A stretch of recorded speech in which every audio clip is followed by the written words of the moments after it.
Kalau kamu udah pernah baca Filosofi Teras karya Henry Manampiring, kamu pasti udah familiar sama yang namanya prinsip dikotomi kendali dalam filsafat stoicisme. Ini tuh sebenarnya supaya kita tetap bisa mengelola emosi negatif ya, biar kita bisa ngerasa bahagia gitu di tengah kondisi yang rasanya tuh kayak sulitnya minta ampun. Karena ya yang namanya rasa marah, sedih, sakit hati, takut, atau yang lainnya, ya itu tuh udah jadi bagian dari hidup aja. Dan selama kita hidup, pasti akan ada aja faktor eksternal yang bakalan mempengaruhi jalan hidup kita. Makanya di video kali ini aku mau merekomendasikan 10 buku lain nih selain Filosofi Teras yang bertema stoicisme untuk membantu kita menjalani hidup dengan lebih bahagia. Tapi sebelum itu aku mau halo-halo dulu ke kamu yang baru bergabung di channel ini. Aku Peti dan di sini aku suka merekomendasikan buku-buku fiksi maupun non-fiksi. Jadi kalau misalnya kamu suka baca buku, jangan lupa subscribe channel YouTube Potluck Podcast Kolektif. Oke, jadi 10 buku yang mau aku bagikan di sini, ini nih sebenarnya hasil riset ke teman-teman pembaca ya. Ada yang udah aku baca, tapi banyak juga yang belum. Jadi moga-moga nanti setelah bikin video ini, aku juga bisa bahas lebih detail nih satu persatu bukunya. Dan mudah-mudahan ini juga bisa jadi referensi buat kamu semua. Yuk, kita langsung aja. Buku yang pertama, ini judulnya Philosophy for Life and Other Dangerous Situations, ditulis oleh Jules Evans. Buku ini udah diterjemahkan ke dalam bahasa Indonesia oleh Bentang Pustaka. Judulnya itu Filosofi untuk Hidup dan Bertahan dari Situasi Berbahaya Lainnya. Aku rekomendasiin buku ini di nomor pertama karena buku ini memang direkomendasikan oleh Henry Manampiring sendiri. Jadi di salah satu tweetnya dia bilang kalau buku ini tuh jadi salah satu referensinya dia ketika menulis Filosofi Teras. Anyway, di buku ini penulis tuh ngasih gambaran gimana aliran filsafat Yunani Romawi kuno, khususnya stoicisme ya, ini nih ternyata merupakan basis atau inspirasi dari terapi CBT atau Cognitive Behavioral Therapy yang banyak dipakai oleh psikolog. Jadi Evans ini ngumpulin pemikiran dari para filsuf ternama, kemudian juga pembelajaran dari ajaran mereka untuk bisa kita pakai dalam kehidupan sehari-hari. Selain itu, penulis juga berbagi tentang kisah hidupnya sendiri nih yang terselamatkan dari krisis emosional ya, berkat dia mempelajari filsafat. Terus di dalam buku ini juga ada wawancara dengan banyak orang dari berbagai profesi, mulai dari tentara, psikolog, mafia, astronot, dan masih banyak lagi yang dimana mereka tuh memanfaatkan filsafat supaya mereka bisa perform di kehidupannya masing-masing. Buku yang kedua judulnya The Daily Stoic karya Ryan Holiday. Buku ini juga udah diterjemahkan ke dalam bahasa Indonesia oleh Gramedia Pustaka Utama. Judulnya itu Setiap Hari Stoik, 366 Renungan untuk Menjalani Kehidupan. Dan sesuai judulnya, buku ini bisa dibilang tuh semacam inspirasi harian ya, berisi kutipan-kutipan dari filsuf Stoa, terus juga ada dari penulisnya sendiri yang memang mempraktekkan filsafat stoicisme. Buku ini cocok banget untuk dibaca ketika kita memulai hari. Jadi bisa dijadiin kayak semacam tools gitu ya untuk kita meditasi harian. Dan fun fact-nya, Ryan Holiday ini juga pernah mewawancara Henry Manampiring untuk websitenya dia yang dailystoic.com. Terus di wawancaranya itu, Henry mengatakan kalau dia memakai buku The Daily Stoic ini tuh sebagai latihan. Jadi setiap pagi dia baca The Daily Stoic pas lagi on the way kerja, kemudian pas malamnya dia menulis jurnal yang ada hubungannya dengan kutipan yang dia baca di pagi hari. Dan dari situ dia jadinya bisa mendeteksi dan nge-breakdown emosi negatif yang muncul kalau misalnya ada.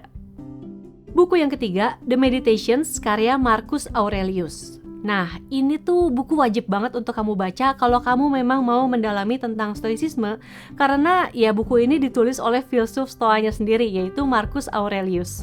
Dan versi terjemahan buku ini udah ada juga bahasa Indonesianya, diterbitkan sama Nora Books dalam judul Meditation atau Perenungan.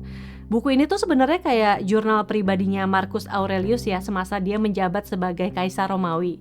Makanya tulisan-tulisan dia di sini tuh terasa personal banget. Jadi kita tuh kayak dikasih lihat gimana Marcus Aurelius yang seorang kaisar ini juga ternyata manusia biasa kayak kita-kita gitu.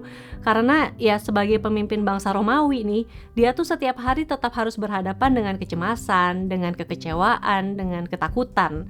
Dan meskipun Marcus nulis jurnalnya ini tuh kayak hampir 2 milenium lalu, atau ya berarti 2000-an tahun yang lalu, tulisan-tulisan dia di dalam jurnalnya tuh masih relevan banget sama kondisi kita sekarang. Buku yang keempat, ini The Comfort Book karya Matt Haig.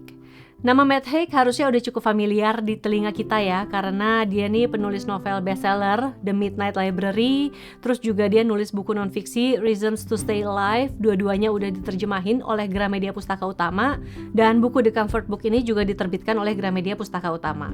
Mungkin kalau digambarin, format buku ini tuh mirip kayak The Meditations atau The Daily Stoic, jadi isinya tuh jurnal pribadi penulis gitu ya.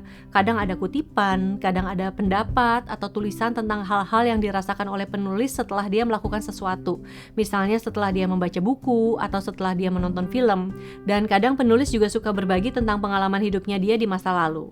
Terus karena Matt Haig ini bercerita seperti seorang teman yang gak ragu gitu ya untuk terbuka tentang hidupnya dia, makanya buku ini tuh pas dibaca rasanya tuh kayak bikin nyaman banget. Seperti ada teman yang ngasih nasihat gitu ya untuk kesulitan hidup kita berdasarkan apa yang dia alami. Buku yang kelima, judulnya Loving the Wounded Soul, ini karya Regis Mahdi.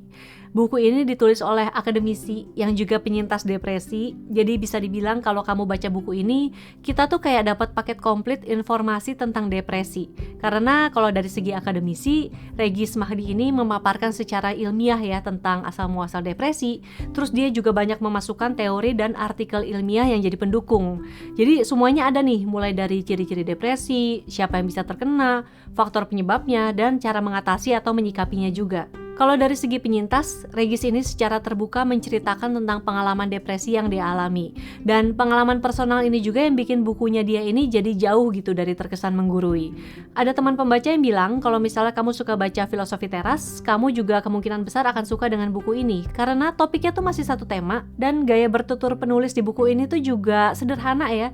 Jadi buku ini tuh nggak terkesan berat meskipun ada banyak fakta-fakta ilmiahnya. Oh iya, buku ini diterbitkan oleh Gramedia Pustaka Utama. Dan buku ini juga udah sempat dibahas lebih detail di video lain di Potluck Podcast, nanti linknya akan aku taruh di deskripsi video ini. Buku yang keenam judulnya The Courage to be Disliked, ditulis oleh Ichiro Kishimi dan Fumitake Koga.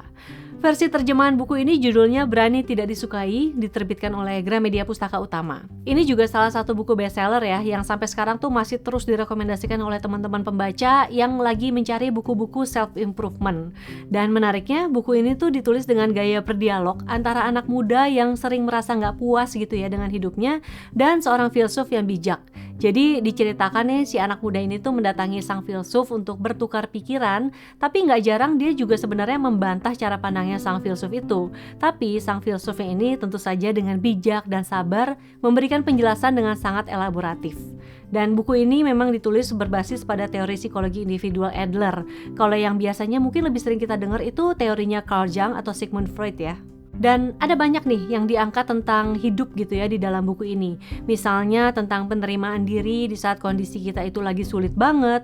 Kemudian gimana kita seharusnya berkontribusi ke society. Terus juga tentang fokus menjalani hidup di masa kini dan masih banyak lagi.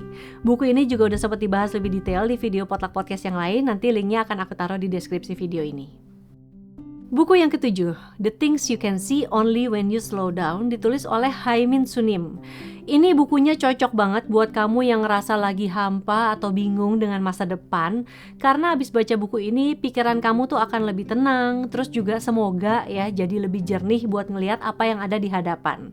Jadi buku ini ditulis oleh seorang penulis yang juga biksu kenamaan di Korea Selatan sana.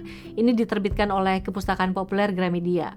Di dalam buku ini ada 8 bab nih yang ngebahas tentang cara-cara supaya kita bisa mempraktekkan mindfulness di dalam setiap aspek kehidupan, misalnya kayak percintaan, pertemanan, keluarga, pekerjaan, dan cita-cita. Setiap babnya itu dibuka dengan esai dari penulis, terus setelah itu ada bermacam-macam kutipan atau prosa pendek ya, yang bisa kita jadikan pengingat kalau misalnya kita tuh lagi mengalami masa-masa sulit. Buku ini juga aku udah sempat bahas lebih detail di video Potluck Podcast yang lain, ntar linknya aku taruh di deskripsi video ini. Buku yang ke-8, Sophie's World, ditulis oleh Jostein Gaarder. Ini juga udah diterjemahin, judulnya tuh Dunia Sophie, diterbitkan oleh penerbit Mizan. Dan ini bisa dibilang salah satu buku klasik yang masih dicari banget sama pembaca nih kayaknya sampai sekarang ya. Bayangin aja, dia tuh pertama kali terbit di luar sana tahun 1991, terus diterjemahin sama Mizan tahun 2010. Dunia Sophie ini sebenarnya tuh buku novel, jadi dia tuh buku fiksi tapi genrenya itu sejarah filsafat. Dan bisa dibilang nih, kalau kita baca buku ini kita kayak dikasih kuliah sejarah filsafat secara kilat gitu ya, lewat sudut pandang seorang tokoh utama bernama Sophie. Jadi ceritanya Sophie ini tuh seorang anak perempuan berumur 14 tahun, jadi dia masih SMP.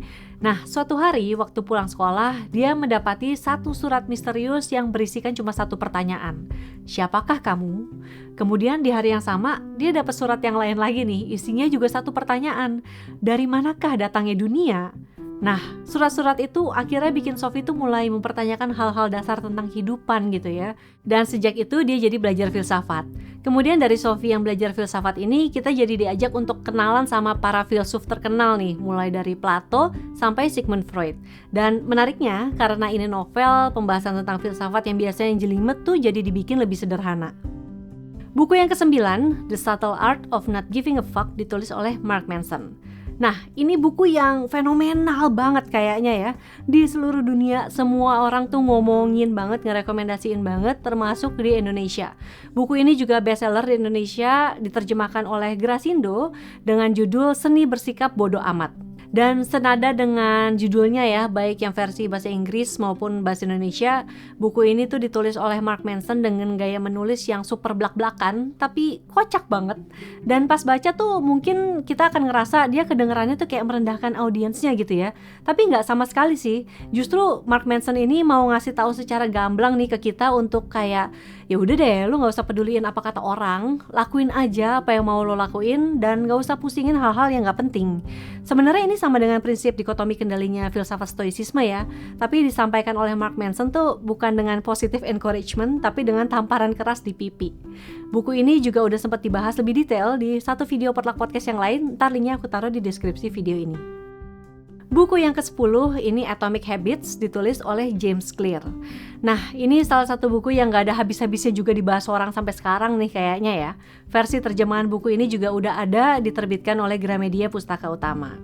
Buku ini tuh ditulis berdasarkan hasil riset penulis ya, tentang cara membangun kebiasaan baik, kemudian gimana cara membuang kebiasaan buruk.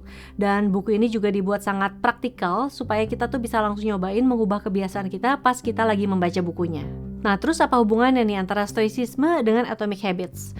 Jadi seperti yang James Clear bilang di dalam bukunya, kebiasaan baik kecil-kecil yang dilakukan secara repetitif setiap hari itu tuh lebih baik daripada kita nargetin langsung mau ganti kebiasaan besar dengan effort yang besar. Karena yang kecil-kecil tapi sering itu lebih gampang dilakuin gitu ya, kayaknya nggak berasa beban juga kita ngelakuinnya, tapi long term efeknya tuh luar biasa. Dan untuk bisa mempraktekkan filsafat stoicisme itu sendiri juga kan sebenarnya dibutuhkan latihan yang terus-menerus ya, nggak bisa cuma 1-2 kali. Makanya kita bisa pakai prinsipnya Atomic Habits ini. Walaupun kalau ngomong sih memang gampang ya, tapi prakteknya tetap aja susah gitu. Nah, buku ini juga udah ada nih dibahas lebih detail di video Potluck Podcast yang lain, ntar aku kasih linknya juga di deskripsi video ini. Oke, itu tadi 10 buku bertema stoicisme selain Filosofi Teras yang bisa kamu baca. Kalau dari 10 judul buku yang tadi nih, mana yang udah pernah kamu baca, terus mana yang paling kamu suka atau mungkin yang paling relevan nih sama hidup kamu, nanti ceritain di kolom komen. Atau kalau misalnya ada buku-buku lain nih yang mau kamu rekomendasikan yang temanya serupa, juga tulisin di kolom komen biar pembaca yang lain juga bisa ikutan lihat. Oke, sekian dulu video kali ini. Terima kasih sudah menonton. Kalau misalnya kamu suka dengan videonya, boleh di like. Kalau tidak suka, di dislike juga tidak apa-apa. Tapi kalau kamu merasa video ini bermanfaat, share videonya ke media sosial biar teman-teman kamu yang membutuhkan juga bisa menonton. Dan terakhir, jangan lupa subscribe channel YouTube Potluck Podcast Kolektif, tekan tombol lonceng notifikasi biar kamu gak ketinggalan kalau ada video terbaru, dan follow Potluck di Instagram @potluckpodcast. Sampai jumpa lagi. Dadah!